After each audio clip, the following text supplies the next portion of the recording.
You know, when I look back now, I can laugh about it.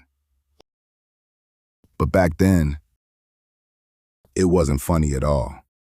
I was about 25 years old, and my younger brother Philip was 22.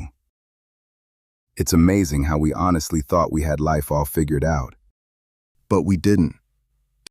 We spent a lot of our days hanging around pool halls. We'd smile, joke around, and hustle anybody foolish enough to think they could beat us.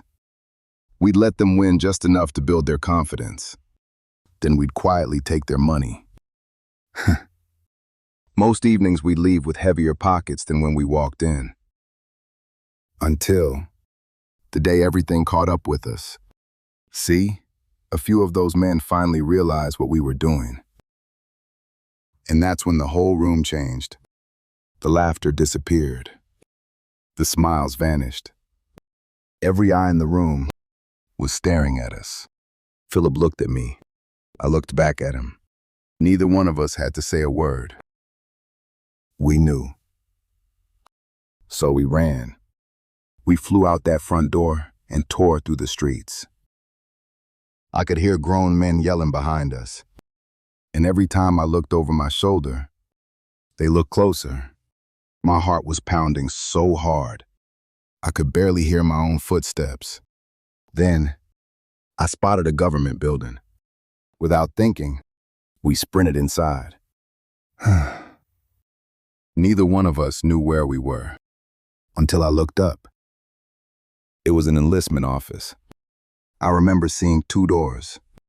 One read, Army. The other, Navy. Now let me tell you something. We didn't walk into that building because we wanted to join the military. Oh no. We walked in because we were trying to hide. A recruiter walked into the lobby.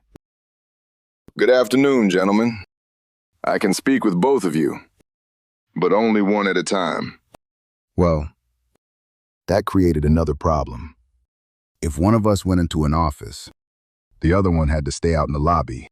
And if those men came through the front door, whoever was sitting there would be easy to find.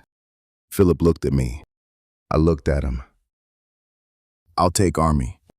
Philip shrugged. Guess that leaves me with the Navy. The Army recruiter closed the door behind me. At first, I wasn't listening to a word he was saying. My mind was still outside. I kept wondering, are those men still in the neighborhood? And were they still looking for us? Then something happened. Minute after minute, the recruiter's words began to sink in. He wasn't trying to sell me anything. He started talking about purpose, discipline, and serving something bigger than myself. Then he talked about traveling, learning, growing, and building a future that didn't depend on hustling strangers for pocket money. Without even realizing it, I stopped thinking about the men outside. I started thinking about my future. By the time we'd been talking for over an hour, his words no longer sounded impossible. They sounded like opportunity. So, I signed the papers. When I stepped back into the lobby, Philip walked out of the Navy's office at the exact same moment. We stopped, looked at each other, then both of us spoke at once. I enlisted. We laughed so hard. At that time, it seemed so ridiculous. We had run into that building looking for somewhere to hide. And somehow, we both walked out committed to serving our country. Looking back now, I know that wasn't an accident. Instead, that was the first real turning point in my life. Joining the Army wasn't just about putting on a uniform. And it wasn't about escaping the men chasing me.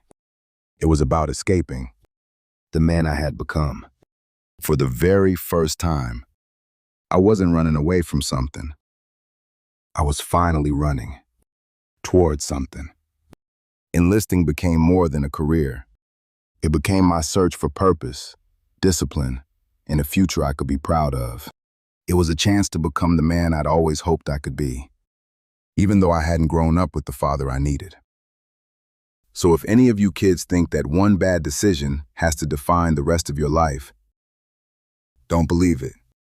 Because sometimes, God can take the very thing you're trying to run away from and use it to lead you exactly where you're supposed to be. And that's how two scared brothers, trying to hide from a fight, ended up serving their country.